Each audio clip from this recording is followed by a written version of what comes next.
नहीं दूंगा मैं, बट इन केस फिर भी आता है doubt, I am there for you. Just एक बार कोई भी आवाज कर देना, आई विल बी देयर, और आपका लेक्चर चालू कर देंगे अब, ठीक है। ऑफ कोर्स ये बहुत इंपॉर्टेंट, हमने अभी जस्ट इसके पहले इलेक्ट्रिक चार्ज पढ़ा,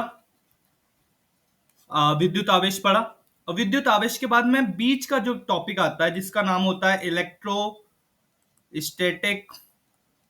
पोटेंशियल, इलेक्ट्रोस्टैटिस्टिक, यानी जो पोटेंशियल है, विद्युत विभव है, वो हम डील करेंगे बस इसके बाद। ये वाला जो चैप्टर होगा उसके बाद हम इसी को डील करेंगे, सो डोंट वरी। पर मैंने आपको इलेक्ट्रिक चार्ज, इलेक्ट्रिसिटी पे इसलिए लाया डायरेक्ट, क्योंकि ये जो एक चैप्टर है ना, it opens a lot of opportunity for you, आपको बहुत सारी चीजें समझ में आएगी अब। तो मेक श्योर 1 घंटे आराम से बैठो, स्क्रीन पे टिके रहो। 1 घंटे बाद will go for the test, PNST के क्वेश्चंस देखेंगे, हमसे बन रहे या नहीं बन रहे, इस पे कॉन्फिडेंस आ रहा नहीं आ रहा, वो सब चेक करेंगे। Just wait for 1 hour and you are done with this topic. हो सकता है एक दो टॉपिक बचेंगे, तो एक दो टॉपिक हम कल छोटी सी वीडियो में अपलोड कर दूंगा, उसके थ्रू देख लेना, या फिर कल आपके सामने ही उसको कर लेंगे। बट मेक श्योर कि अगर किसी भी प्रकार का डाउट आता है पूछो, चैप्टर आज कंप्लीट करने की पूरी पूरी कोशिश करेंगे, ठीक है। ऑफ कोर्स इलेक्ट्रिक करंट क्या होता है? तो इलेक्ट्रिक करंट ये होता है, विद्युत धारा या इलेक्ट्रिक करंट।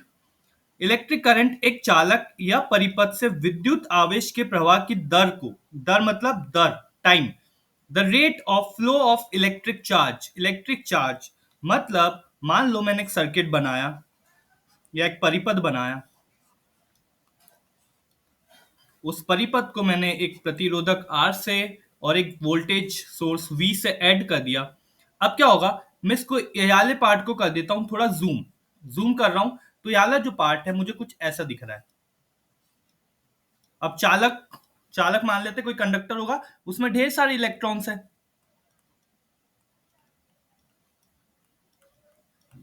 ढेर सारे इलेक्ट्रॉन्स हैं, ठीक है। अब ये हो गया पॉजिटिव टर्मिनल, ये हो गया नेगेटिव टर्मिनल। जैसे ही ये पॉजिटिव, बड़ा वाला जो ये साइन आता है ये पॉजिटिव दिखाता है, छोटा वाला जो है नेगेटिव दिखाता है। इलेक्ट्रॉन कैसे होते हैं, ऋणात्मक या फिर नेगेटिव होते हैं। तो जैसे ही वो मैंने पोटेंशियल चालू करा, यहाँ पे एक बैटरी लगा देता हूं ताकि आपको समझ में आ जाए। अभी जो कनेक्शन है अभी बंद है, जैसे ही मैंने कनेक्शन ऑन करा, अब पूरे इसमें इलेक्ट्रिक करंट फ्लो होना चालू हो जाएगा। अब कैसा होगा, जो नेगेटिव इलेक्ट्रॉन है ये इस पॉजिटिव वाले के प्रति अट्रैक्ट होंगे और इस डायरेक्शन में फ्लो होने लगेंगे, इस डायरेक्शन में फ्लो होने लगेंगे। इसका जो उल्टा डायरेक्शन है, जो इलेक्ट्रॉन जिस डायरेक्शन में फ्लो कर रहे हैं उसका जो उल्टा डायरेक्शन है उसको हम बोलते हैं इलेक्ट्रिक करंट या विद्युत धारा। उसका उल्टा डायरेक्शन याद रखना, इलेक्ट्रॉन इस तरफ फ्लो हो रहे हैं, करंट उसके अपोजिट में फ्लो होता है, पहली चीज ये याद रखना।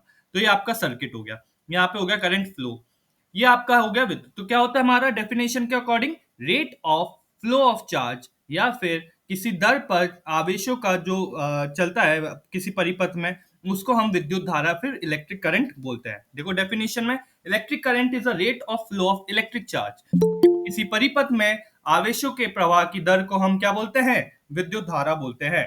जस्ट वेट कोई, एंड मेक श्योर कि you should be on time, punctuality is the key. Okay, next है, हम इसको कैसे डिनोट करते हैं सर? हम इसको दर्शाते हैं या डिनोट करते हैं आई से। क्या होता है, किसी चार्ज और समय की दर, तो I is equals to Q upon T होता है हमारा इलेक्ट्रिक करंट। क्यू को हमने क्वांटनाइजेशन या क्वांटीकरण में देखा था, तो क्यू जो होता है वो N into E upon T हो जाएगा। ये आपका इलेक्ट्रिक करंट है और कुछ नहीं। तो अपोजिट डायरेक्शन में फ्लो करता है इलेक्ट्रॉन की, ये हो गया। कैसे नापते हैं सर? करंट को हम एम्पियर यूनिट ए में नापते हैं, चार्ज को हम कूलम में, और टाइम को हम सेकंड में, बस और कुछ नहीं है। ऐसा यूनिट क्या होगी करंट की सर? ऐसा यूनिट होगी एम्पियर। एम्पियर मतलब एक कूलम चार्ज एक सेकंड में कितना फ्लो हो रहा है वो, और कुछ नहीं। कितने टाइप के करंट होते हैं सर? तो दो टाइप के होते हैं। ऑल्टरनेटिव करंट हमने पढ़ लिया है, ऑल्टरनेटिंग करंट हमने पढ़ लिया है। करंट जो अपना डायरेक्शन समय के साथ बदलता है, जो हमारे नॉर्मल घर में यूज होता है, वो और कुछ नहीं है, वो ऑल्टरनेटिंग करंट है। ये हमने आधा टॉपिक पढ़ लिया है। नेक्स्ट आता है डीसी करंट। इस पूरे चैप्टर में, विद्युत धारा या करंट इलेक्ट्रिसिटी में, पूरे चैप्टर में जो करंट पढ़ने वाले हो उस करंट का नाम है डायरेक्ट करंट, डायरेक्ट करंट या फिर डीसी करंट। डीसी करंट एक ही दिशा में चलता है, बार बार अपनी डायरेक्शन नहीं बदलेगा। इसके लिए हम किसका यूज करते हैं? बैटरी का। आपके मोबाइल में जो चार्जर, आपका जो चार्जर है वो भी डीसी करंट का यूज करता है। ठीक है, तो ये हो गया आपका इंपॉर्टेंट टॉपिक जिसको हम डिस्कस करने वाले हैं। पहली चीज की डीसी करंट का हम यूज करेंगे। दूसरी चीज, यहाँ पे जो हम करंट की इक्वेशन यूज करेंगे वो आएगी I is equal to Q upon T. Charge कितने सेकंड में या कितने टाइम में फ्लो हो रहा है उसको हम बोलते हैं करंट या फिर विद्युत धारा। अब क्या होता है जब चालक में विद्युत धारा या फिर इलेक्ट्रिक करंट इन कंडक्टर, होता कुछ नहीं है, बहुत ध्यान से बस एक बार थ्योरी पढ़ लो, उसके बाद पूरा आगे कॉन्सेप्ट ही कॉन्सेप्ट है। When a potential difference, potential difference और कुछ नहीं वी को बोलते हैं। ठीक है, व्हेन अ पोटेंशियल वोल्टेज है और वोल्टेज को हम पोटेंशियल डिफरेंस बोलते हैं, और कुछ नहीं, ऐसा समझ के चलना। When a potential difference is applied across the end of conductor, free electron in the conductor starts to flow. ये मेरा मान लो एक बड़ा सा कंडक्टर है, मैं जूम करके दिखाता हूँ आपको, एक वायर है जिसको मैंने किसी पोटेंशियल डिफरेंस या फिर विभवांतर से या फिर वोल्टेज से कनेक्ट करा। ये मेरा वोल्टेज का पॉजिटिव साइड, ये मेरा हो गया नेगेटिव, ये धनात्मक ये ऋणात्मक। इसमें ढेर सारे इलेक्ट्रॉन्स हैं। जैसे ही मैंने उसको चालू करा तो इलेक्ट्रॉन की डायरेक्शन किधर हो जाएगी? इधर साइड हो जाएगी। पर करंट की डायरेक्शन किधर होगी? उसके उल्टी, तो आई का डायरेक्शन हो जाएगा इधर साइड, और कुछ नहीं। दिस मूवमेंट ऑफ इलेक्ट्रॉन, ये जो इलेक्ट्रॉन की मूवमेंट है इससे कुछ बनता है जिसको हम इलेक्ट्रिक करंट बोलते हैं। इलेक्ट्रॉन की यह गति विद्युत धारा उत्पन्न करती है। Electron moves from negative terminal towards positive terminal. देखो ये नेगेटिव से चालू हो रहे हैं, कहां जा रहे हैं? पॉजिटिव की तरफ। ये हो गया। इलेक्ट्रॉन बैटरी के ऋणात्मक सिरे से धनात्मक सिरे की ओर गति करते हैं। But the direction of conventional current is positive to negative. But current की डायरेक्शन कैसी है? पॉजिटिव से नेगेटिव की तरफ। लेकिन परापरंगत धारा की दिशा धनात्मक सिरे से ऋणात्मक सिरे की ओर जाती है। यह आपका बेसिक हुआ जो मैंने अभी थोड़ी देर पहले एक्सप्लेन करा था कि इलेक्ट्रॉन की डायरेक्शन मान लो, ये आपका इलेक्ट्रॉन है, ये इधर साइड जा रहा है, तो आपका करंट जो है वो इधर उसका उल्टा जाएगा, अपोजिट जाएगा। ओके, नेक्स्ट है ड्रिफ्ट ऑफ इलेक्ट्रॉन। अब इलेक्ट्रॉन ड्रिफ्ट कैसे होता है? मान लो इसको समझने के लिए फिर से मैं एक वायर को बहुत जूम कर देता हूं। उस वायर को मैंने एक सर्किट में डाल दिया, यहाँ पे एक की लगा दी, कुंजी, आपकी चाबी। यहाँ पे मैंने वोल्टेज लगा दिया V, ये हो गया पॉजिटिव, ये हो गया नेगेटिव। ठीक है, अब क्या हो गया, यहाँ पे अभी इलेक्ट्रॉन रेंडमली है, इधर उधर कहीं भी भटक रहे हैं, कहीं भी भटक रहे इलेक्ट्रॉन, कहीं भी है कहीं भी है, बस ऐसे बस हो गया। पर जैसे ही मैंने चाबी लगाई और कनेक्शन को चालू करा तो अब क्या हो गया, इलेक्ट्रॉन एक लाइन से आ जाएंगे, एक लाइन से आ जाएंगे। मतलब कैसे आएंगे? देखो ऐसे ऐसे जम जाएंगे। पहले वो रैंडम थे, इधर उधर घूम रहे थे, और जैसे ही मैंने पोटेंशियल, ये इसको आप प्रिंसिपल मान लो स्कूल का, कि जैसे ही प्रिंसिपल आए तो जो छोटे छोटे इलेक्ट्रॉन जो बच्चे हैं वो एक लाइन में खड़े हो गए, वैसे ही नहीं तो इधर उधर भाग रहे थे। की कनेक्ट करा, इलेक्ट्रॉन की डायरेक्शन हो गई इधर, करंट की डायरेक्शन हो गई उसकी उल्टी डायरेक्शन में। ये हो गया। यहाँ पर आप यही सीखने वाले हो इस वाले में, ड्रिफ्ट ऑफ इलेक्ट्रॉन या इलेक्ट्रॉन का विस्थापन गति। In the absence of electric field, जब तक इलेक्ट्रिक फील्ड नहीं थी तब तक इलेक्ट्रॉन कैसे घूम रहे थे? रैंडमली, उसके कारण कोई भी करंट नहीं आ रहा था। विद्युत क्षेत्र के अभाव में इलेक्ट्रॉन अनियमित रूप से गति करते हैं, जिससे कोई शुद्ध धारा नहीं होती है, कोई नेट करंट नहीं आता है आपका। ठीक है, when electric field is applied, जब हम किसी इलेक्ट्रिक फील्ड को अप्लाई करते हैं तो इलेक्ट्रॉन जो है एक छोटी सी वेलोसिटी में घूमने लगते हैं। उस वेलोसिटी का नाम होता है ड्रिफ्ट वेलोसिटी। जब विद्युत क्षेत्र लगाया जाता है तो इलेक्ट्रॉन एक सूक्ष्म शुद्ध वेग को प्राप्त करते हैं जिसे हम बोलते हैं विस्थापन वेग या फिर drift velocity. Drift velocity is in the direction opposite of electric field. Current की डायरेक्शन के, जैसी वीडी की बात हुई तो वीडी जो है करंट की डायरेक्शन के, अगर करंट इधर जा रहा है तो ड्रिफ्ट वेलोसिटी किधर है? इधर साइड है, अपोजिट डायरेक्शन में। तो उसके लिए हम नेगेटिव साइन आगे कहीं पर यूज करेंगे तो आपको समझ में आ जाएगा कि हाँ उल्टा डायरेक्शन बताएगी नेगेटिव साइन, और कुछ नहीं। अब आता है सबसे इंपॉर्टेंट लॉ जिसको बोलते हैं हम ओम्स लॉ। ऑफ कोर्स सबने सुना होगा ओम का नियम।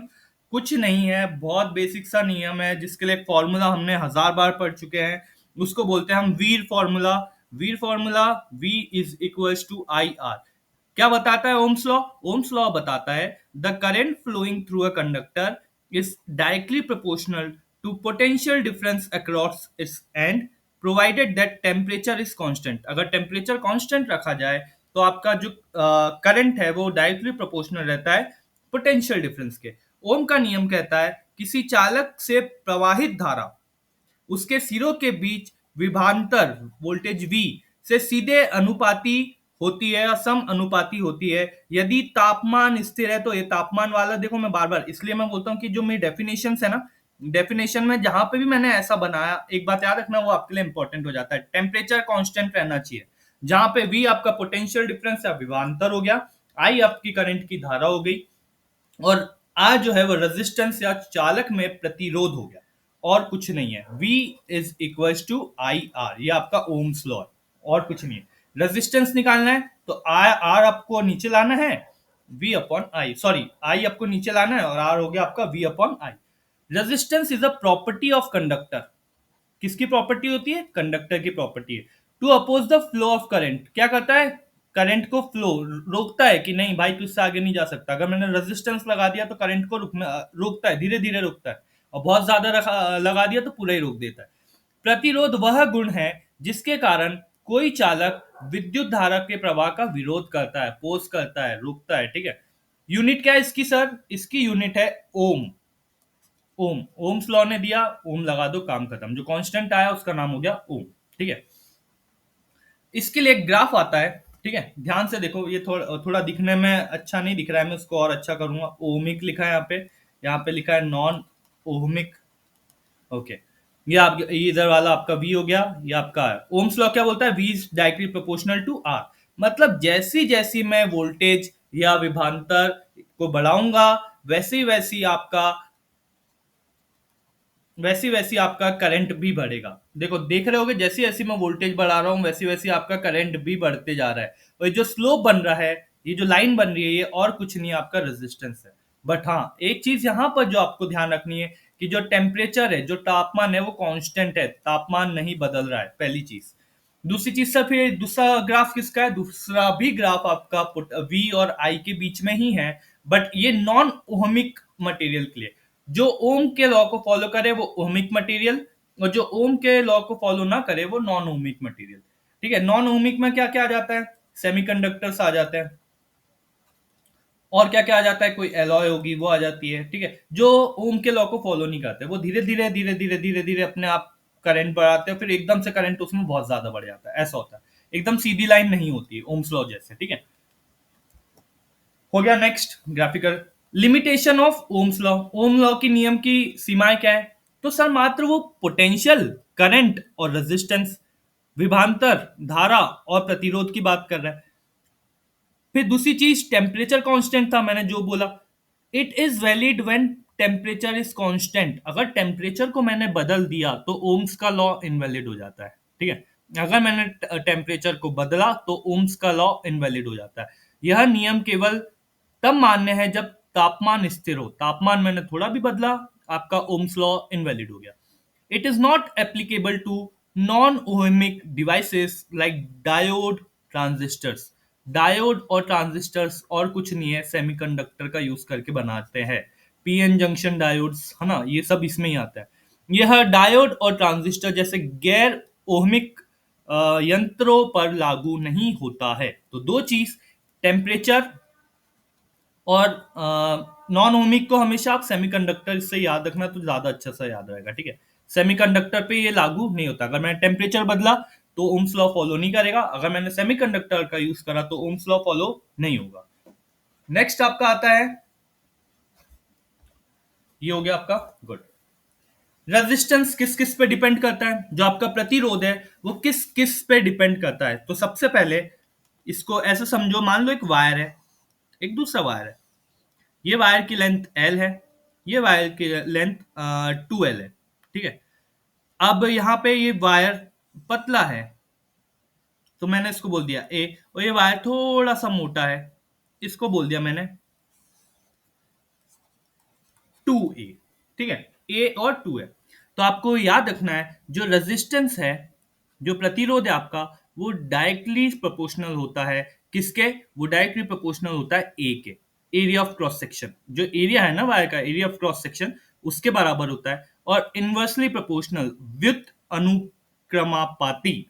ठीक है, इनवर्सली प्रोपोर्शनल होता है लेंथ के, लंबाई के विथ अनुक्रमापाती होता है, और समानुपाती होता है किसके, क्षेत्रफल के। ठीक है, ये जैसे ही मैंने कांस्टेंट हटाया आर, तो इसके इजिकल्स टू साइन आएगा, उसके बदले एक नई चीज आती है जिसको मैं बोलता हूँ रेजिस्टिविटी। अभी आप जो आगे पढ़ोगे, और ये आपका नया फॉर्मूला निकल के आता है रेजिस्टेंस के। आपको याद क्या रखना है, रेजिस्टेंस जो है या प्रतिरोध जो है वो क्षेत्रफल या फिर एरिया ऑफ क्रॉस सेक्शन के समानुपाती होता है, और रेजिस्टेंस जो है वो इनवर्सली प्रोपोर्शनल होता है किसके, लेंथ या फिर लंबाई के। ये डायरेक्ट क्वेश्चन है, वैसे तो मैं अभी फिलहाल में एक्सप्लेन नहीं कर रहा हूँ, 12 एयर। अभी आप डायरेक्ट, अगर मैं इसको यहाँ करके दिखा देता हूँ, एक काम करता हूँ, लिखा है मैंने तो अगर मैं इस वाले वायर को कंसिडर करूँ, ये पहले वाले को, ठीक है, तो पहले वाले केस में देखो रेजिस्टेंस क्या आएगा, आर वन इजिकल्स टू रो, मान लो मटेरियल सेम है तो फिर ये रो भी सेम हो जाएगा। एरिया ऑफ क्रॉस सेक्शन कितना है, 2a अपॉन एल लेंथ। दूसरे वाले की बात करूं तो दूसरे वाले में अगर 2 सेकेंड यार, मैंने अगर हटाया तो फिर हट ही जाएगा। R2 जो आएगा आपका वो रो मटेरियल सेम है, A अपॉन 2L। अब मैंने बोला कि कौन सा रेजिस्टेंस ज्यादा है, तो आपका डायरेक्ट आंसर आएगा, डायरेक्ट देखो, डायरेक्ट ही आपका आंसर आ जाएगा। अगर मैं इसको ऐसे लिख दूं, रो A अपॉन L, ठीक है, या फिर आप इसको ऐसे लिख दो, जैसे भी लिखना है, आपकी वैल्यू आपको जैसे भी डालनी है। ठीक है, तो इसको अगर ऊपर ले जाता हूं तो 2R2 equals to rho A upon L, इसकी वैल्यू मैं यहां पे लिख दूं, तो R1 इजिकल्स टू 2 यहाँ पे चले गया, और उसके बदले 2R आ गया यहाँ पे 2 के साथ, तो 4R2। मतलब इस वाले का जो रेजिस्टेंस है बहुत ज्यादा है, बहुत ज्यादा है, देखो ऑलमोस्ट दूसरे वाले से ज्यादा है। तो वो किस पे डिपेंड कर रहा है, क्षेत्रफल पे और लंबाई पे। ऐसे डायरेक्ट आपको क्वेश्चंस मिल जाते हैं जो कि आपको एग्जाम्स में परेशान कर सकते हैं, बट आपको कुछ नहीं करना है, बस फॉर्मूला देखना है, फॉर्मूले में वैल्यू डालना है, और आपका आंसर आपके पास। ओके, तो resistance R of conductor depends on the following factor. किसी चालक का प्रतिरोध आर जो है कारकों पर निर्भर करता है। वो क्या क्या कारक है या कौन कौन से फैक्टर्स है, उनको हम देखते हैं। पहला फैक्टर आपका, देखो सॉरी मैंने कुछ गलत लिख दिया था कि एल ऊपर है, सॉरी, हाँ मैंने रो को मान लिया था, ठीक है, यहाँ पे याद रखना एल ऊपर है और ए नीचे है, ठीक है, ठीक है, सॉरी सॉरी, माय मिस्टेक है ना। रेजिस्टेंस ये आपका प्रतिरोध हो गया, ये आपका रो, ये किसी भी मटेरियल के लिए, किसी भी पदार्थ के लिए अलग अलग होता है, सेम नहीं होता, याद रखना अलग अलग होगा हर मटेरियल के लिए। रेजिस्टिविटी जो ये रो आया है ना, ये हर मटेरियल के लिए अलग होता है, किसी के लिए भी सेम नहीं होता है, याद रखना किसी के लिए भी सेम नहीं होता है। एल जो है मैंने अभी बता दिया, लेंथ ऑफ कंडक्टर है, और क्रॉस सेक्शन जो है वो आपका एरिया, जो भी आपका क्षेत्रफल है वो। तो R is directly proportional to L, R is inversely proportional to A. ये सॉरी मेरी तरफ से मिस्टेक हो गई थी थोड़ी सी, मैंने रो में कंफ्यूज हो गया, क्या सोच के पढ़ा रहा था मैं, मुझे भी नहीं पता। बट आर जो है वो डायरेक्टली प्रोपोर्शनल एल से होता है, inversely proportional to area of cross section से होता है, याद रखना।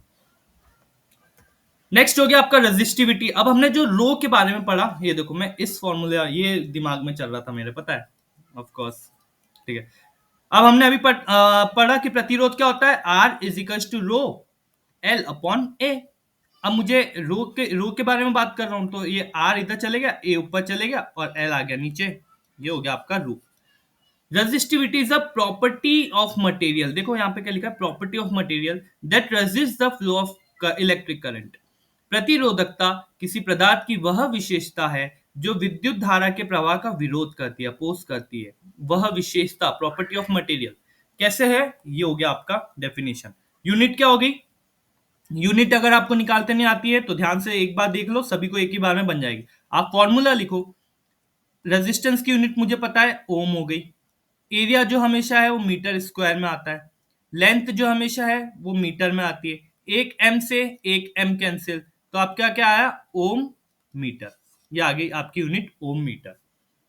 क्या क्या मुख्य बिंदु या फिर की पॉइंट्स क्या है, कंडक्टर्स हैव लो रेजिस्टिविटी, किसी भी चालक की प्रतिरोधकता बहुत कम होती है। और हम सेमीकंडक्टर का जब चैप्टर पढ़ रहे थे तो उसमें आपने 10⁻⁻8 ये वैल्यूज मैंने आपको बताई थी वहां पे, अगर आपको याद होगी तो ये देखो यहाँ पे भी आगे सेम।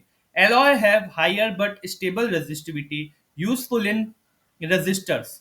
जो एलॉय होते हैं, अपन किसी बहुत सारे मेटल्स को मिला दे तो उससे एलॉय बनते हैं, तो मिश्र धातु की प्रतिरोधकता चालकों से अधिक होती है, ज्यादा होती है, याद रखना।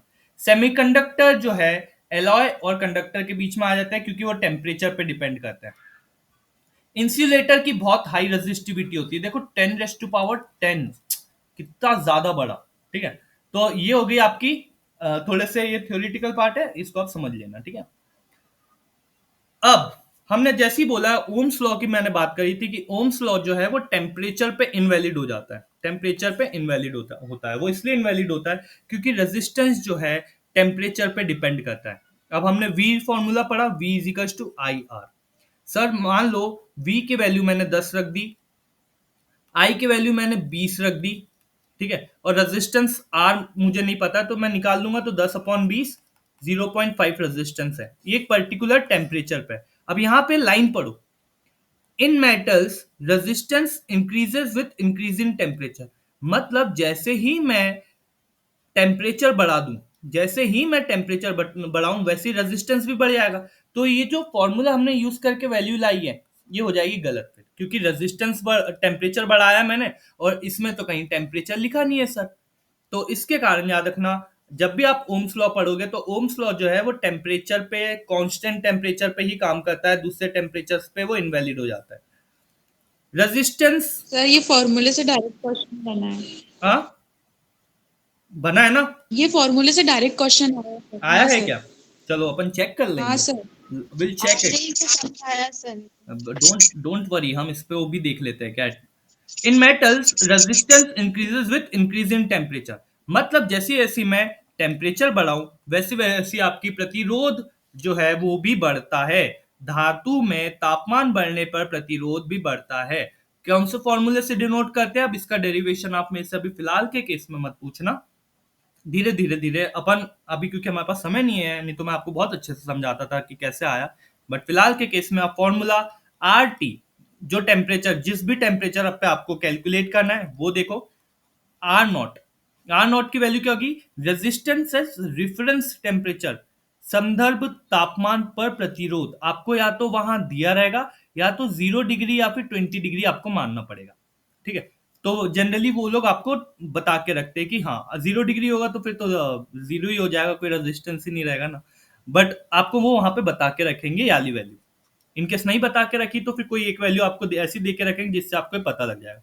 1 + अल्फा, तापीय गुणांक, टेम्परेचर कोफिशिएंट ऑफ रेजिस्टेंस, ये भी आपको वहां पे दे के रखा रहेगा, या तो फिर आपको ये वैल्यू दे के रखेगी। देखो कितने कांस्टेंट है इसमें, 1 2 3 4, चार कांस्टेंट है, कोई तीन आपको दे के रखेंगे, एक आपको निकालना पड़ेगा और कुछ नहीं।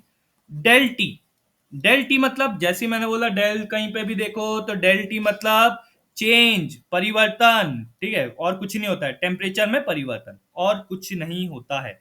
अल्फा की यूनिट क्या होती है, तो अल्फा की यूनिट होती है सेंटीग्रेड माइनस। देखो बहुत छोटा सा लिखा है, बट क्वेश्चन यहां से भी आ सकता है, कुछ भी पूछ सकता है सामने वाला। ठीक है, ये हो गया आपका नॉर्मल फॉर्मूला। मिश्र धातु के लिए कैसी होती है, आपके लिए होमवर्क, सभी अपनी कॉपी में लिख लेना। मैग्नेनिन, कॉन्टेस्टेंट और निक्रोम। एक बार फिर से बोल रहा हूं, एग्जाम ओरिएंटेड इंफॉर्मेशन दे रहा हूं इसलिए ध्यान से यानी वो करना। मैग्नेनिन, कॉन्टेस्टेंट और निक्रोम जो है वो किस किस धातु से मिलके एलॉय बनाते हैं, या कौन से मेटल से मिलके एलॉय बनाते हैं। मैग्नेनिन, कॉन्टेस्टेंट और निक्रोम प्रतिरोध तापमान के साथ बहुत कम बदलते हैं, मतलब बहुत ज्यादा ये चेंज ही नहीं होते। आप टेम्परेचर कम करो ज्यादा करो, बहुत धीरे धीरे चेंज होगा, कोई चेंज नहीं होगा।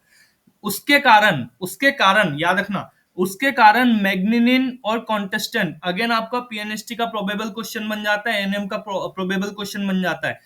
That's why they are used in standard resistors और metre bridge.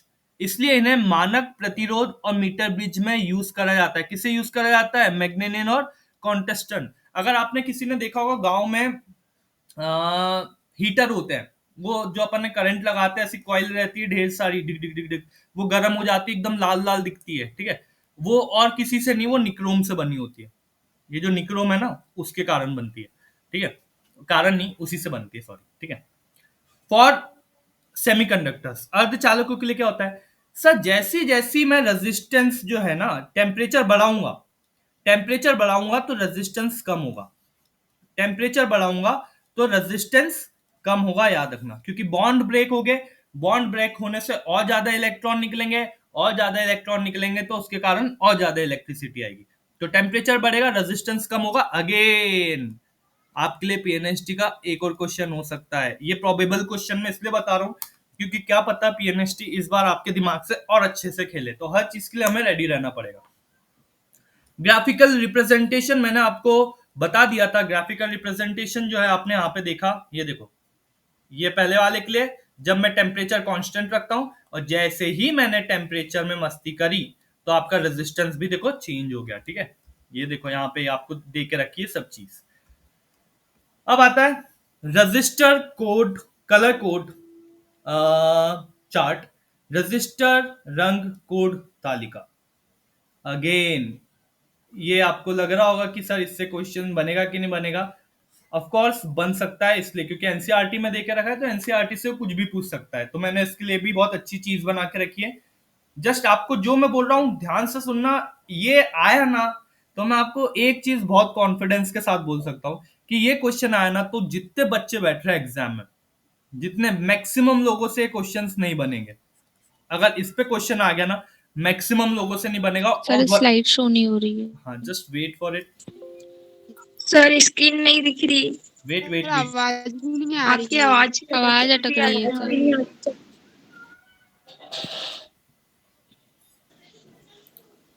Sir wait wait wait wait,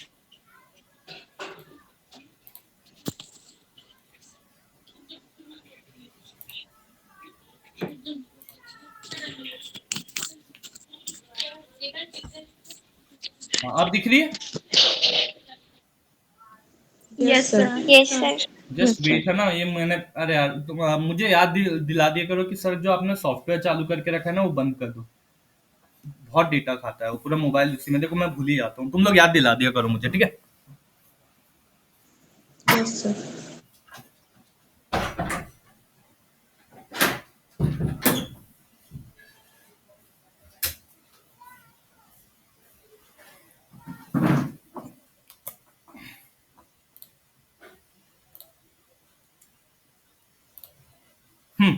again बहुत अच्छा आपका यहाँ पे वो आ जाता है टॉपिक, रजिस्टर कलर कोड। तो सबसे पहले क्या करेंगे हम, आप इसको समझो, उसके बाद देखो, जो फर्स्ट डिजिट है, सेकंड डिजिट है, थर्ड डिजिट है और फोर्थ डिजिट है, पहले डिजिट को हम एज इट इज लिखेंगे, दूसरे को भी एज इट इज लिखेंगे, जो भी उसका कलर कोड होगा वो अभी आपको ऑन द स्पॉट अभी याद हो जाएगा, अभी जस्ट तुरंत की तुरंत याद हो जाएगा, याद रखना मेरी बात, ये आपको याद करने की जरूरत वैसे तो नहीं है, पर मैं जो बोलूंगा वो करोगे ना तो आपको तुरंत याद हो जाएगा, कोई बिना किसी टेंशन के।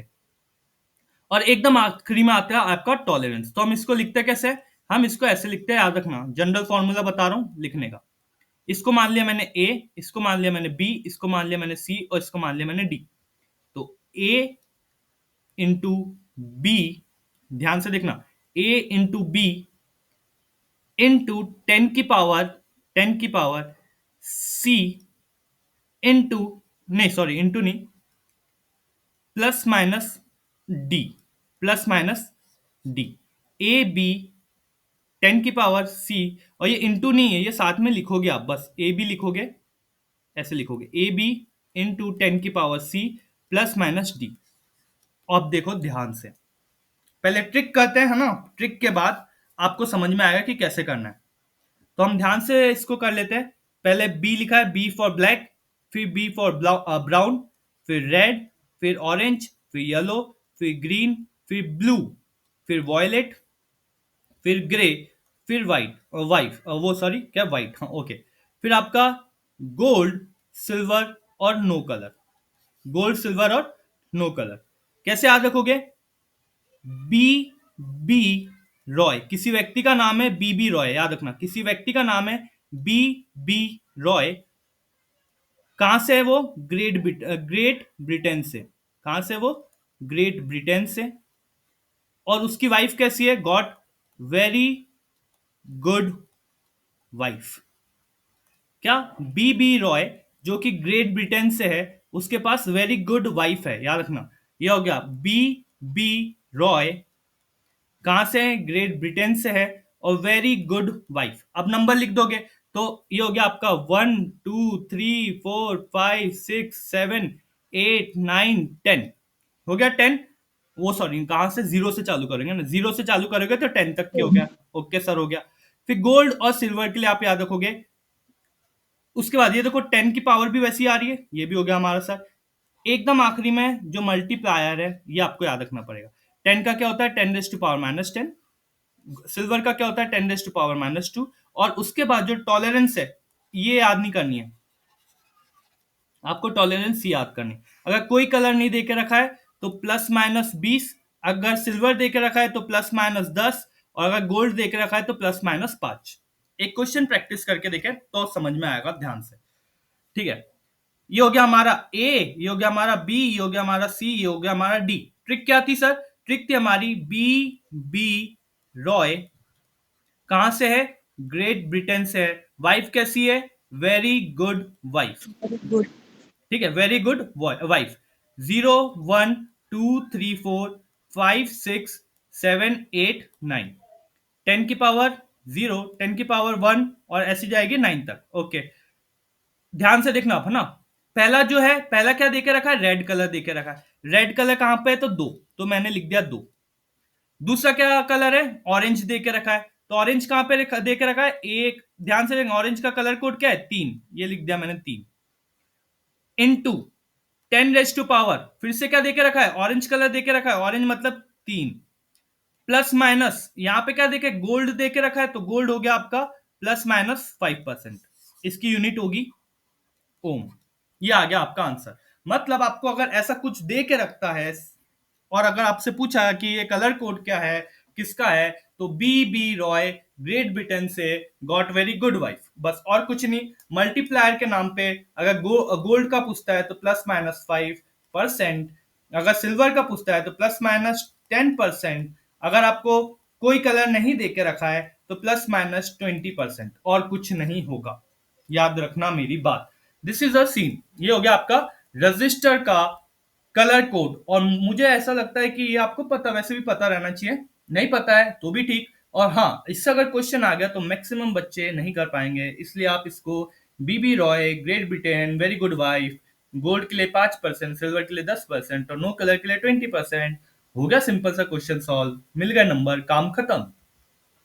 नेक्स्ट आता है आपके लिए, अब थोड़ा सा यहां से आप लोग अपने आप को समेट लो, क्योंकि यहां से आपको चीजें थोड़ी सी अच्छे से समझना पड़ेगा। ठीक है, expression for electric current in a conductor, एक चालक में विद्युत धारा का समीकरण। क्या हो गया? मान लो ये आपका चालक है। ओके सर, ये मान लो यहां तक के, यहां कोई डिस्टेंस है जिसको मैं x मान लेता हूं, जो उसकी लंबाई है, चालक की लंबाई है।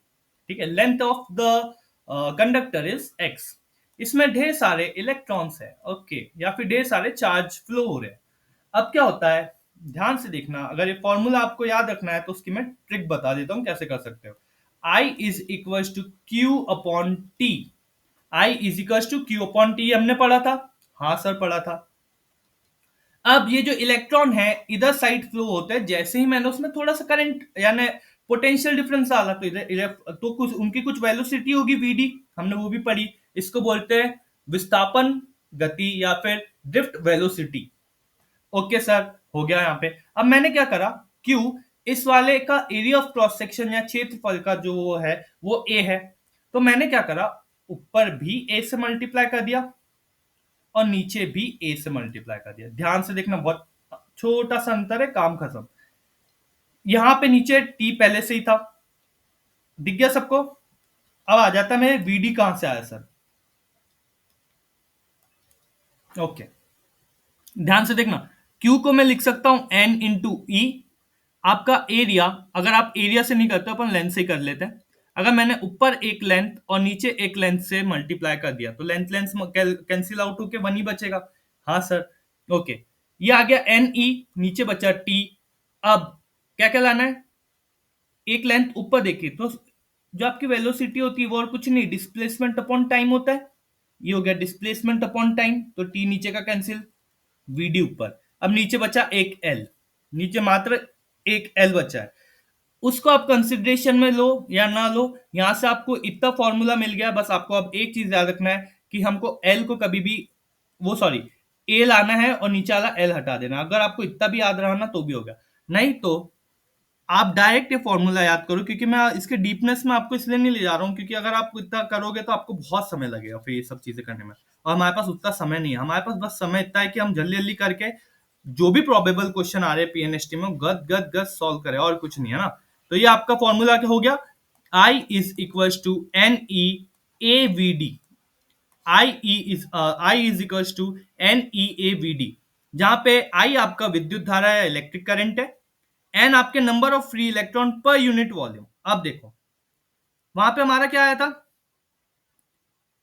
एन, यहाँ पे जो एन की वैल्यू है ना पर यूनिट वॉल्यूम है, वॉल्यूम मतलब मीटर क्यूब हो गया, ठीक है। और उसके कारण वहां पे वो जो नीचे एल बच रहा था ना और ऊपर ए आ रहा था, वो उसके कारण आ रहा, वॉल्यूम की यूनिट जो भी होगी उसके अकॉर्डिंग मैं काट पीट के ये लाऊंगा, जो कि मुझे आपको इतना डीप में नहीं ले जाना है। बस आप इतना याद रखना कि पर यूनिट वॉल्यूम, वैसे फॉर्मूला मैं ला सकता हूं अगर मुझे लाना है तो, बहुत सिंपल है। आई इज इक्वल्स टू मैं क्या करूंगा, एन अपॉन वी लिख दूंगा, ठीक है, ए ऊपर लिखूंगा, सॉरी ऐसा लिख दूंगा, एन डॉट ई जो कि चार्ज हो गया, ठीक है, अपॉन टी। ओके, ये पर यूनिट वॉल्यूम की बात कर रहा है, हाँ सर। तो N upon V is equal to E into E upon T, इसकी क्या होगी sir, N into E upon जो ये वी है इसको मैं लिख सकता हूं एल क्यूब इंटू टी। अब मैंने क्या करा सर, यहाँ पे एक एल क्यूब है, मैंने ऊपर भी एल क्यूब से मल्टीप्लाई कर दिया, हाँ। तो होगा ये कि यहाँ पे एक ए आ जाएगा एक एल आ जाएगा, एक ए एल आने से ये हो गया वी डी, और उसकी वैल्यू वापस वैसी चल जाएगी। ये आपका यहाँ पे डायरेक्ट फॉर्मूला बन के आ जाएगा और कुछ नहीं। पर वही मैं अभी बार बार आपको वही बोलूंगा, आपके दिमाग में ये सब चीजें बहुत ज्यादा कंफ्यूजन क्रिएट ना करें, इसलिए मैं चीजें बहुत सिंपल रखूंगा, मैं आपको डेरिवेशन पे नहीं ना ही ले जाऊं तो ही बेटर रहेगा, ठीक है। तो I is equal to N E A V D, बस इतना याद रखना और कुछ नहीं। ए क्या है, cross sectional area of conductor, चालक का अनुप्रस्थ काट क्षेत्रफल, ठीक है। वीडी क्या है, ड्रिफ्ट वेलोसिटी या फिर विस्थापन वेग। ई क्या है, चार्ज ऑन इलेक्ट्रॉन, और कुछ नहीं। ये हो गया आपका। अब यहां पर नेक्स्ट टर्म आता है जिसका नाम अब बोलता हूं मैं करंट डेंसिटी, धारा घनत्व। याद रखना, करंट डेंसिटी या फिर धारा घनत्व, कुछ नहीं, जो मैंने अभी यहां पर आई की वैल्यू रखी थी, क्या रखी थी आई की वैल्यू, आई की वैल्यू मैंने रखी थी N E A V D. VD मतलब ये छोटा लिखना वीडी, नहीं तो साथ में कुछ भी मिक्स मत कर देना। क्या बोलता है, current density is defined as electric current flowing per unit area of cross section. धारा घनत्व वह राशि है जो चालक के प्रति इकाई अनुप्रस्थ काट क्षेत्र में प्रस्तावित प्रवाहित विद्युत धारा को दर्शाती, मतलब ए से डिवाइड कर दूंगा, तो जैसे ही मैं इसको ए से डिवाइड करता हूं, ए से ए कैंसिल, तो मेरी जो करंट डेंसिटी या धारा घनत्व आती है वो आती है एन ई वी डी। काम खत्म, ध्यान से याद रखना। यूनिट क्या हो गया, यूनिट होती है इसकी एम्पियर मीटर स्क्वायर, काम खत्म, ये आपकी यूनिट भी आ गई। इलेक्ट्रिक फील्ड से रिलेशन क्या है, डायरेक्ट याद रखो, जे आपका हो गया क्या, करंट डेंसिटी या धारा घनत्व, ई आपकी हो गई इलेक्ट्रिक फील्ड या फिर विद्युत क्षेत्र, और ये जो सिग्मा देके रखा है ये और कुछ नहीं, आपकी जो 1/r जो कि रेजिस्टेंस है उसको मैं ऐसा लिख दूं तो वो सिग्मा हो जाता है, जिसको मैं बोलता हूं इलेक्ट्रिकल कंडक्टिविटी। याद रखना, इलेक्ट्रिकल कंडक्टिविटी 1/r और सिग्मा की वैल्यू होती है। ये हो गया आपका, दिस मीन्स ये आपका पीएनएसटी के लिए फिर मोस्ट प्रोबेबल एक और क्वेश्चन बनता है। This means current density is directly proportional to the electric field, मतलब ये हुआ कि इसका अर्थ है कि धारा घनत्व जो है वो सीधे सीधे अनुपाती है किसके, विद्युत क्षेत्र के, और कुछ नहीं, ठीक है। डायरेक्शन कैसा होता है, इसका जो डायरेक्शन है अगेन याद रखना same as direction of current, जो अपनी विद्युत धारा है उसी की धारा में करंट डेंसिटी की भी धारा होती है। सर हाँ बोलो। सर आवाज अटक रही है। ओके डोंट वरी, ये यार इशू पता नहीं क्यों आ रहा है, just wait for a while, है ना। सब कुछ तो बढ़िया है। किसको नहीं आ रही आवाज? सर मुझे नहीं आ रही है। नुपुर, अटक के आ रही है। अटक यस अटक। Sir. Nupur, do one thing, एक बार लीव हो जाओ और फिर से वापस आओ। मैं 2 सेकंड वेट कर लेता हूँ, यस सर। जल्दी करो। Yes sir.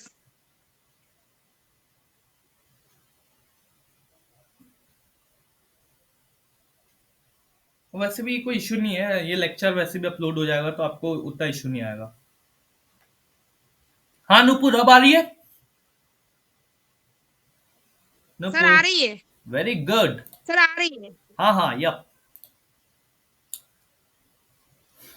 हाँ, अगर कंडक्टिविटी नहीं देके रखी, आपको चालकता नहीं देके रखी, तो आप रजिस्टिविटी का भी यूज कर सकते हो। रजिस्टिविटी कंडक्टिविटी का उल्टा होता है, तो 1/सिग्मा अगर मैं कर दूं तो वो हो जाएगी रजिस्टिविटी, और कुछ नहीं। बस ये आपका 2 चीज याद रखना। इसको मैं बोलता हूं कंडक्टिविटी, ठीक है।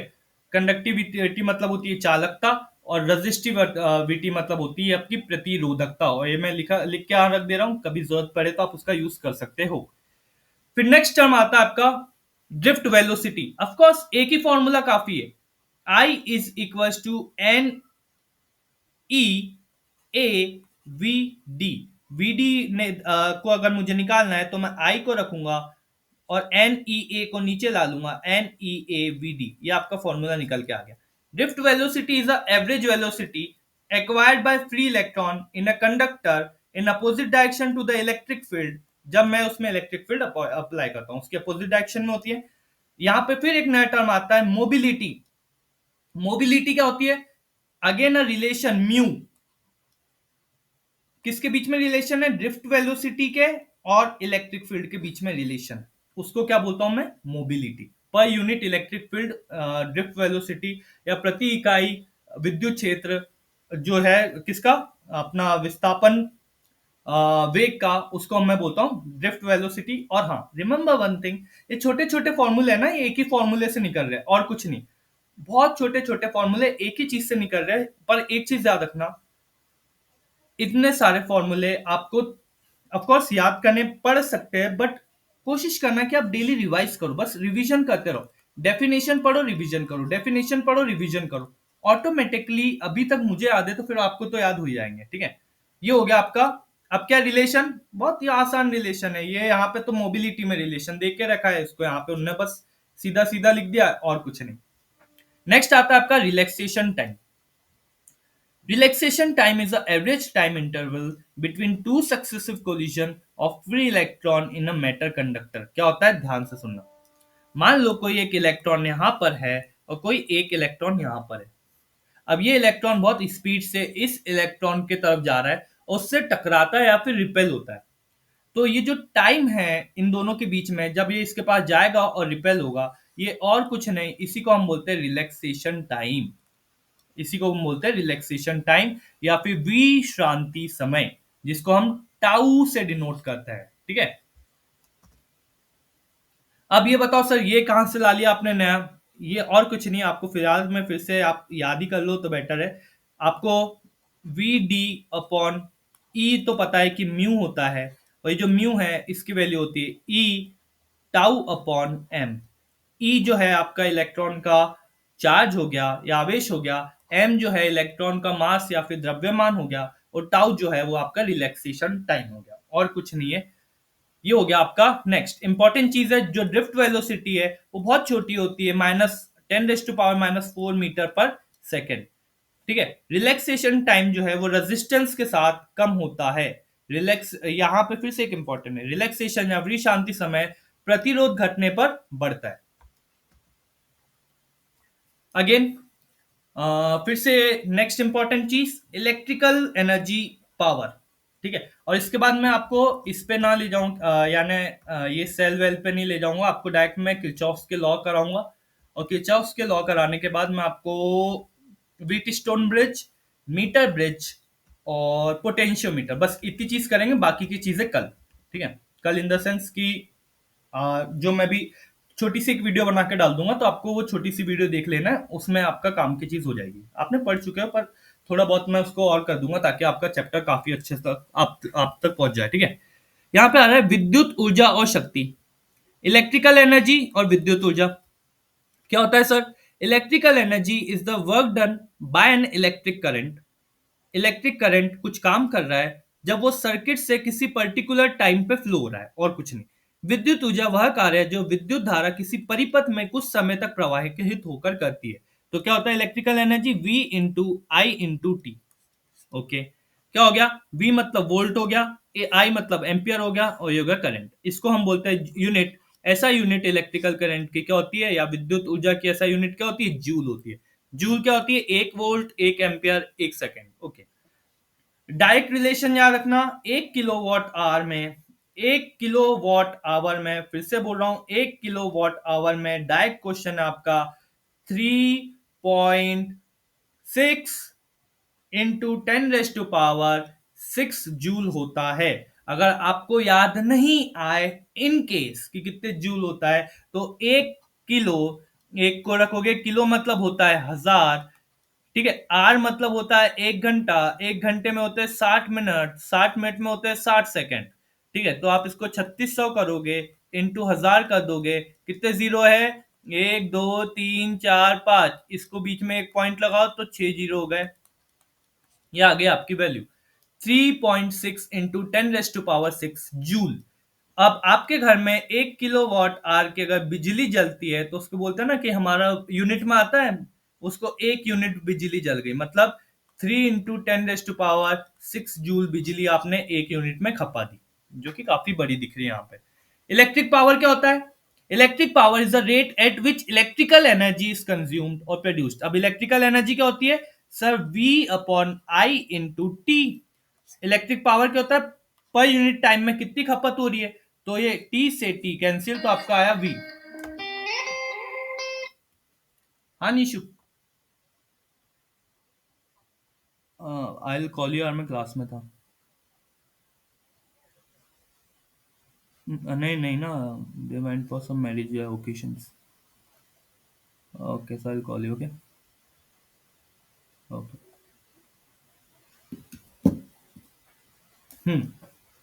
तो P is equals to V I, ये आपका हो गया इलेक्ट्रिक पावर या विद्युत शक्ति का फॉर्मूला, और कुछ नहीं। अब इसको मैं बहुत मस्ती कर सकता हूं इस एक फॉर्मूले से, आप खुद ही देख लो। ओम्स लॉ क्या होता है? V into I R. Power क्या होती है? P इज इक्वल्स टू, या शक्ति क्या होती है? P is equals to V I. अब मैं यहाँ पे जिस तरीके से, जिस वे में चाहूँ उस चीज को ला सकता हूँ। V की वैल्यू में रख देता हूँ तो आई आर होती है, तो ये नया फॉर्मूला हो गया आई स्क्वायर आर। अगर मैं आई की वैल्यू रख दू, आई की वैल्यू अगर मेरे को हटाना है, तो मैं हटा देता हूँ पी, तो आई क्या होता है? V square upon are.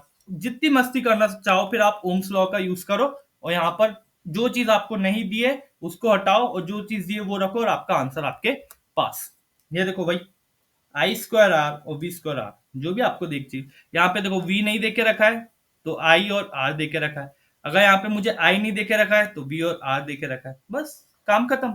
What, what, kilowatt, kilowatt, horse power. एक हॉर्स पावर में, फिर से एक इंपॉर्टेंट क्वेश्चन बनता है थ्योरेटिकल, एक हॉर्स पावर में 746 या 746 वॉट होते हैं। बस ये आपका नेक्स्ट काम। वैसे ये चीज भी आपने पढ़ के रखी, पर मैं इसको कल दूंगा, कल पढ़ेंगे इसको, ठीक है। या अभी अगर समय मिला तो अभी कर लेंगे, ठीक है, ताकि आपका पूरा चैप्टर एक ही क्लास में हो जाए, ठीक है। किरचॉफ्स लॉ जो है, अगेन सबसे पहली चीज मैं यहाँ पे लिख देता हूं ताकि मुझे याद आए, मैंने ऐसे याद नहीं करा है। किरचॉफ्स लॉ, जंक्शन रूल, और जो नेक्स्ट लॉ है उसको बोलते हैं लूप रूल। ओके, विद्युत परिपथ या इलेक्ट्रिक सर्किट के लिए किरचॉफ्स के नियम। Kirchhoff's gave two fundamental law for analysing complex electrical circuit. Kirchhoff's ने जटिल विद्युत परिपथों के विश्लेषण के लिए दो मूलभूत नियम दिए। पहला बोला है किरचॉफ्स का धारा नियम, या Kirchhoff's law of current, sorry, Kirchhoff's current law. KCL और केवीएल दो देके रखे।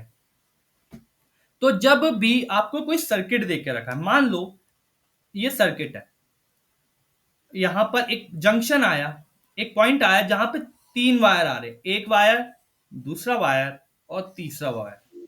यहाँ पे पहले करंट में, यानी पहले वायर में जो करंट है वो है 4 एम्पियर का। दूसरे वायर में जो करंट है वो मान लो है 8 एम्पियर का, और तीसरे वायर में जो करंट है वो है मान लो 12 एम्पियर का। अब यहाँ पे टोटल जो है, जो पॉइंट है, जो बिंदु है, जो नोड है, जो जंक्शन है, इस पे टोटल करंट कितना आ रहा है? तो 4 8 12, 12 और 12 24 एम्पियर का आ गया। अब मान लो फिर से मैंने इसको डिवाइड कर दिया 3। अब यहाँ पे ये अंदर की तरफ आया, अब यहाँ से बाहर की तरफ जाने दे रहा हूं मैं सबको। अब यहाँ पे करंट आया कितना मान लेता हूँ, 6 एम्पियर। यहां पर करंट आ रहा है 2 एम्पियर। अब आपसे पूछ लिया कि इस वाले में कितना करंट है, ये बताओ। तो आपका हमेशा एक चीज याद रखना कि जितना करंट आ रहा है उतना ही करंट जा भी रहा होगा बाहर। तो यहाँ पे 24 आया तो 24 आया। यहाँ पे कितना जा रहा है बाहर, कितना जा रहा है? तो 6 और प्लस 2 8। तो मुझे पता है कि 8 बार जा रहा है बाहर, मैं माइनस कर दूंगा 8, तो कितना बचेगा? 16। तो यहाँ पे आ जाएगा सर्किट में, ये जो दूसरी वायर कैरी कर रही है वो 16 एम्पियर का करे। अब चेक करके देखो, 6 और 2 8, 8 और 16 24। मतलब ये हुआ किरचॉफ का जो नियम है, करंट लॉ है, जो जंक्शन रूल है, वो यह बोलता है, ध्यान से पढ़ना, बहुत अच्छी स्टेटमेंट है, डायरेक्ट क्वेश्चन बनेंगे इसके बाद। The algebraic sum of current entering a junction, याद रखना, is equal to the sum of current leaving the junction। मतलब जितना करंट आ रहा है उतना ही करंट वापस जा रहा है। किसी संधि पर प्रवेश करने वाली धाराओं का बीजगणितीय योग उस संधि को छोड़ने वाली धाराओं के योग के बराबर होता है।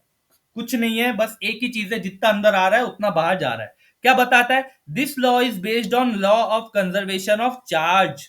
यह सिद्धांत आवेश संरक्षण के नियम या उस सिद्धांत को फॉलो करता है। अगेन थ्योरी पे एक क्वेश्चन आ सकता है कि किरचॉफ का कौन सा जो लॉ है वो law of conservation of charge या आवेश संरक्षण का है। तो पहला आ गया किरचॉफ करंट लॉ या फिर जंक्शन रूल। ट्रिक क्या है? जितना अंदर आ रहा है उतना ही बाहर जा रहा है। ये आपका करंट लॉ हो गया। किरचॉफ का दूसरा लॉ है जो बोलता है वोल्टेज का लॉ है, या फिर किरचॉफ का वोल्टेज का नियम है, जिसको मैं लूप रूल बोलता हूं। ध्यान से सुनना क्या होता है। The algebraic sum of potential difference in a closed loop is always zero. याद रखना, किसी भी बंद लूप में विभनता क्या विभावांतरो या वोल्टेज का जो बीजगणितीय योग है हमेशा कितना होता है? जीरो होता है। आप ऐड करो जितने भी आपको पोटेंशियल देके रखे एक क्लोज सर्किट में, एक बंद परिपथ पे, वो हमेशा कितना होगा? जीरो होगा। मान लो मैंने ऐसे ढेर सारे वोल्टेज लगा के रखे पर्टिकुलर सर्किट पे।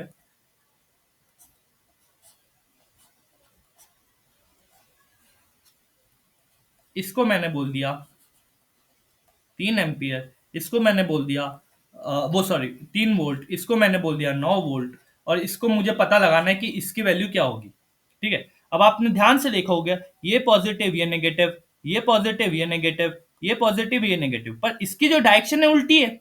हाँ सर, तो मैं क्या करूंगा? 9 वोल्ट किरचॉफ का कौन सा रूल यूज करूंगा? वोल्टेज का रूल। सर्किट बंद है क्या? हाँ सर बंद है, परिपथ आपका बंद है। अब चेक करो, माइनस वी वो sorry plus V plus 3v plus 3v, और ये क्योंकि उल्टे डायरेक्शन में है तो माइनस एक्स। इसकी वैल्यू मुझे नहीं पता कितनी होगी, तो यहाँ पे 0 कर दूंगा। 3 plus 9 12v is equal to X. ये आ गया आपकी 12 वैल्यू। और अगर डायरेक्ट सॉल्व करना है तो सर मेरे को तो पता है डायरेक्ट सॉल्व करना है, ये 3 और ये कितना 12 है, ये उल्टा रखा तो माइनस 12 हो जाएगा। ये हो गया आपका काम खत्म, वही हो गया। This includes EMFs and potential difference across resistor. सभी चीज को इंक्लूड कर लेता है। और ये किस पे डिपेंड करता है? ये डिपेंड करता है law of conservation of energy. यह नियम ऊर्जा के संरक्षण सिद्धांत पर लागू है। तो पहला वाला जो किरचॉफ का है वो आवेश पे है या फिर चार्ज पर है, और जो दूसरा लॉ है वो एनर्जी पर है या ऊर्जा पे है, और कुछ नहीं। साइन का टेंशन मत लो अभी। हाँ बोलो सर। हाँ बोलिए बोलिए। सर यदि वो वहाँ पे उल्टा नहीं होता तो फिर क्या होता? फिर मजे आते। मतलब वो जो बैटरी लगी है ना, हाँ हाँ तो वही सर। फिर मजा आ जाती। तो वो माइनस एक्स नहीं होता क्या, या फिर प्लस एक्स हो जाता? फिर वो क्या रहता है पता हूँ, वो डिपेंड करता है कंडीशन। देखो वो अपन कैसे भी लगा सकते हैं, ठीक है, पर यहाँ पे वो चीज ही उस चीज के लिए अप्लीकेबल। मान लो मैंने ऐसे लगा दिया, ठीक है,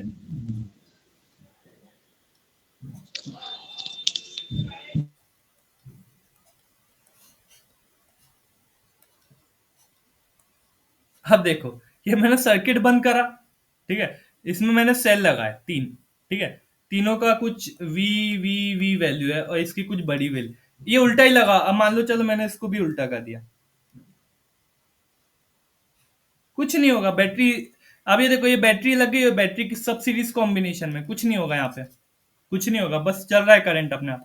बट हाँ, अगर मैंने कुछ उल्टा लगा दिया और उल्टा लगाने के बाद फिर मुझे कैलकुलेट करना है कि उसकी वैल्यू क्या है, तो फिर उसके लिए आप लूप रूल, यानी जो आपका लूप का रूल है किरचॉफ का, वो यूज करेंगे। नॉर्मल तो फिर आपको चीजें पता है, हम चुपचाप ऐड कर देंगे, फिनिश, काम ही खत्म। हाँ या नहीं, उतना टेंशन उसमें नहीं आएगा। तो जहां पर ऐसी चीज आती है वहीं पर लगाओगे, बाकी हर जगह तो एप्लीकेबल नहीं होगा ना रूल, वो भी है। अब नेक्स्ट चीज है आपका व्हीट स्टोन ब्रिज। याद रखना, एक बार बस गहरी सांस लो, पानी पीना है पानी पी लो, आपको जो चीज करना है, आई गिव यू 2 मिनट्स, करना है कर लो। But remember, Wheatstone bridge, metre bridge, और एकदम आखिरी में पोटेंशियोमीटर। मैं फिर से रिपीट कर रहा हूं, Wheatstone bridge, metre bridge और पोटेंशियोमीटर। बहुत इजी इजी क्वेश्चंस आते हैं, इतने इजी आते हैं आप देख के बना लोगे, एक ही बार में देखोगे और बना लोगे। बट रिमेंबर, ये 3 कॉन्सेप्ट पर ध्यान से सुन लो, ये 3 कॉन्सेप्ट सुन लो और आपके क्वेश्चन, आपका मेजर पार्ट कंप्लीट हो गया। मेजर, ऑलमोस्ट पूरा चैप्टर ही कवर कर लिया फिर हमने इसके बाद, ठीक है। सबसे पहली आती व्हीट स्टोन ब्रिज। डायग्राम से डरना मत, डायग्राम समझाने के लिए आपको तो सीधे न्यूमेरिकल बनना चाहिए या फिर इससे कोई थ्योरी आए तो वो बनना चाहिए, बस डायग्राम से हम उतना फर्क नहीं पड़ेगा। Wheatstone bridge is an electrical circuit, एक विद्युत परिपथ होता है और कुछ नहीं। आपको दिख रहा होगा, देखो ये बैटरी लग गई, ये रेजिस्टेंस लगे ढेर सारे, काम खत्म। Use to measure unknown circuit, अगर मैं अननोन रेजिस्टेंस या अज्ञात प्रतिरोध अगर मुझे निकालना है तो मैं व्हीटस्टोन ब्रिज का यूज करूंगा। अब कैसे करूंगा? Balancing two legs of bridge, या फिर ब्रिज परिपथ को दो शाखाओं को संतुलित करके। अब संतुलित कैसे करूंगा? मान लो ये मेरा P है, ये मेरा Q है, ठीक है, ये मेरा R है, ये मेरा S है। अब क्या होगा कि यहां पर मैंने 4 वोल्ट का करंट लगा दिया, यहां पे मैंने 2 वोल्ट का करंट लगा दिया। अब यहां पर मैंने, इसकी मुझे वैल्यू नहीं पता है, और यहां पर मैंने लगा दिया कुछ 8 वोल्ट का रेजिस्टेंस, ओम सॉरी, ओम ओम ओम, ठीक है। अब किरचॉफ लॉ क्या बोलता है कि सर यहां पर अगर ये इस नोड पे आई करंट आ रहा है और वो आई करंट 2 भाग में वो हो रहा है, तो इसका मतलब इस वाली नोड पे भी आई करंट ही आना चाहिए। उसके लिए ये जो एक्स की वैल्यू है ये भी इसके साथ इक्विवेलेंट होना चाहिए। चेक करके देखो, क्या लिखूंगा मैं? 4/2 इजिकल्स टू 8/s, ये कट गया 2 बार में, तो s की वैल्यू आ गई 4। s की वैल्यू क्या आ गई? 4। ये हो गया आपका, अब ये सीरीज में है, ये 6 हो गया, ये हो गया आपका कितना? 12। 1/6 प्लस 1/12, एलसीएम आएगा 12, ये कितना आएगा? 12। अब देखो ध्यान से, 12 हो गया। इसके बाद ये कितने बार में जाएगा? 2 बार में। ये आ जाएगा कितने? 1 बार में। ये आ जाएगा कितना? 3/12, जो कि आ गया 4। देखो वैल्यू फिर से जस्टिफाई कर दी आपकी, ठीक है। इसका मतलब ये हुआ कि हमारा जो हमने लाया है ये सब कुछ सही है। Remember one thing, remember one thing, जब भी अब हमने क्या चीज, व्हीट स्टोन ब्रिज आपके जैसी सुना, तो व्हीट स्टोन ब्रिज हमारा किस लिए काम में आता है? अननोन रेजिस्टेंस निकालने में या फिर अज्ञात प्रतिरोध निकालने में। याद रखना, अननोन रेजिस्टेंस या फिर अज्ञात प्रतिरोध निकालने में काम में आता है। सबसे पहली चीज हमने ये सीखी। दूसरी चीज कब निकालते हैं? जब हम उसकी जो एक आर्म है उसको दूसरी आर्म से क्या करते हैं? बैलेंस करते हैं। अब देखो उसके लिए फॉर्मूला आ जाता है, R1 R2।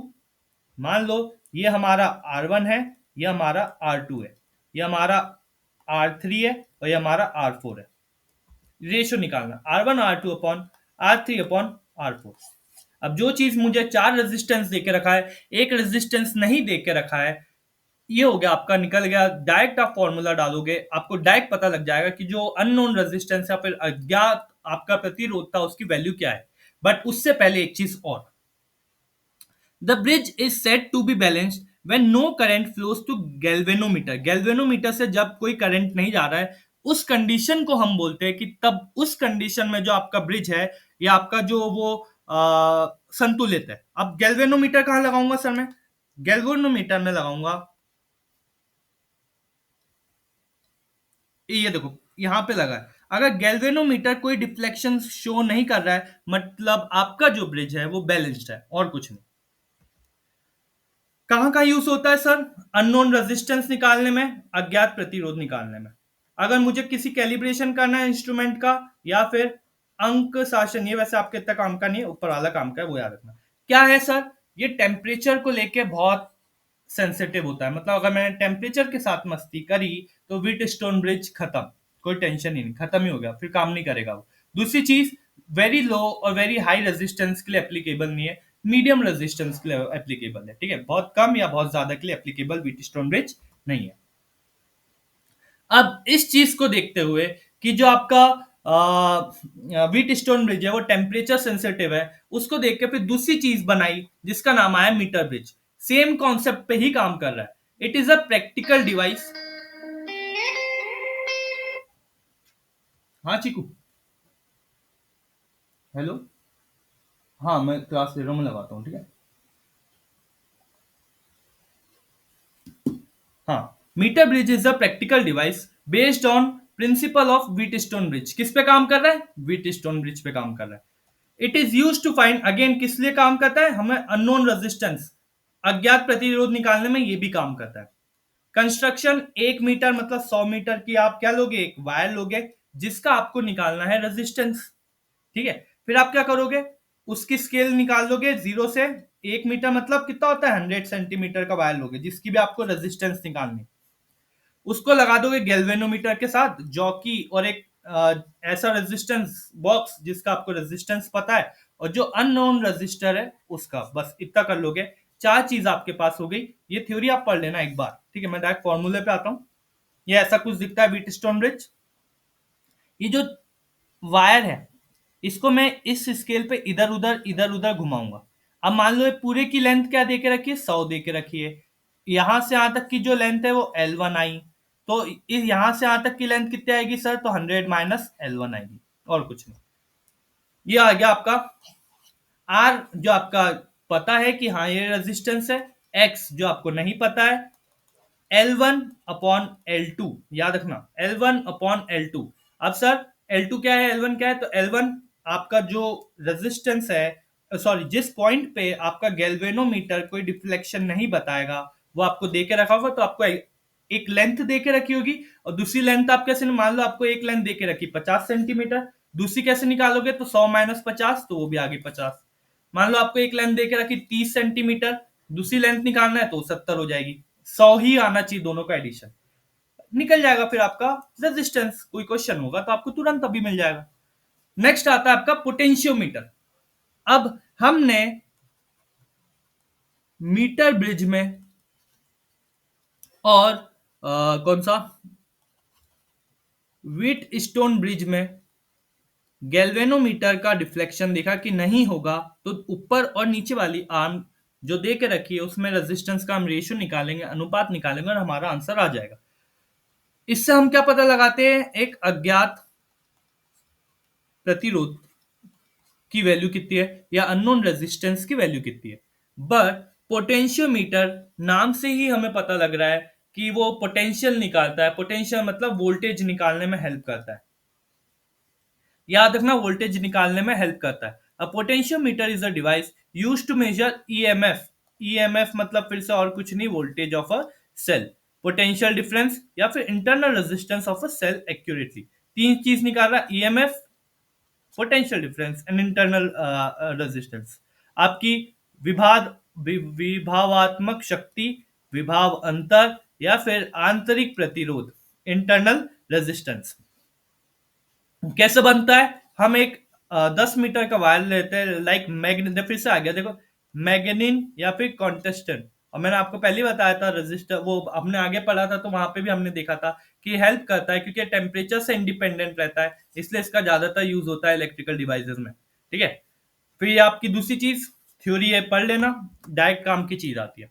जो प्रिंसिपल है पोटेंशियोमीटर का, वो किस चीज पे काम करता है? वो काम करता है कि जो आपका वोल्टेज है वो directly proportional to length, length से प्रोपोर्शनल रहता है। तो इन केस अगर आपको दो वोल्टेज दे के रखे तो आप, और दो लेंथ दे के रखी है, तो आप किसी भी एक का आपको वैल्यू नहीं दे के रखी रही होगी, और वो चीज़ आप डायरेक्टली यहाँ से निकाल सकते हो। अब ये थ्योरी आप देख लेना एक बार, कुछ ज़्यादा इम्पोर्टेंट है नहीं। और यहाँ पर आपका जो सेशन है वो होता है कंप्लीट। तीन चीज़ जो आपकी बची है उसको मैं एक एक्स्ट्रा वीडियो में अलग से डालूंगा। तो रिमेम्बर